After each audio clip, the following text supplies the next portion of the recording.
ভরতপুরে মর্মান্তিক দুর্ঘটনা। নির্মীয়মান বাড়ির দেওয়াল চাপা পড়ে 2 শিশুর মৃত্যু। নির্মীয়মান বাড়ির সানশেড ভেঙে চাপা পড়ে মৃত্যু হলো 2 নাবালকের। বুধবার ভরতপুর থানার জজান গ্রামে এই মর্মান্তিক ঘটনাটি ঘটে। মৃতরা হলেন সঞ্জু মাঝি, বয়স 9 বছর এবং আদিত্য বাগদি, বয়স 7 বছর।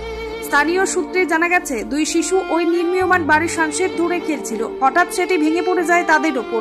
আহত অবস্থায় স্থানীয়রা উদ্ধার করে কান্দি মহকুমা হাসপাতালে নিয়ে গেলে চিকিৎসকরা 2 জনকে মৃত বলে ঘোষণা করেন।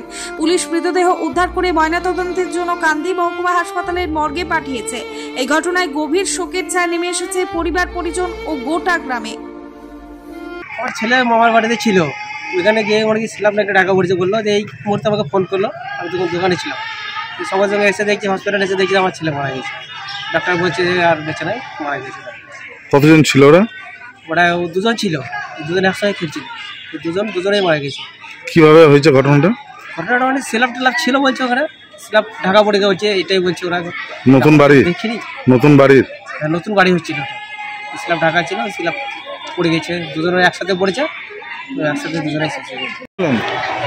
ঘটনাতে শুনলাম যে এরকম পায়ে ঢুকিয়ে আমি ঢুকতে দিয়ে সাঁসের চাপের নিচে নতুন ঘর হয়েছিল, সেই নতুন ঘরে ওরা খেলা করতে লেগেছিল, ঝুলছিল, সেই সব চাপ পড়িয়ে ওরা 2 জনায় তারপর দেখে সব বাইর লোক কী হয়ে গিয়ে দৌড়ে এসে দেখছি যে ওই ব্যবস্থা ঘর চাপা পড়িয়ে ওইখানে এসে তারপর আমাদের হাসপাতাল তাড়াতাড়ি নিয়ে চলে এলো। তাহলে আমরা এই হাসপাতাল দেখতে এলাম। কি নাম বাচ্চা দুটো? বাচ্চা দুটোর নাম তো একটা আদিত্য, আর একটা ওই বাচ্চাটার পাশে বাড়ি, তো আমি তো পাশে তফাৎ ওই নামটা ঠিক মুখস্থ নাই আমার, ওই যাতে আছে বাবা আছে বলবে। ব্যুরো রিপোর্ট, চেতনা নিউজ।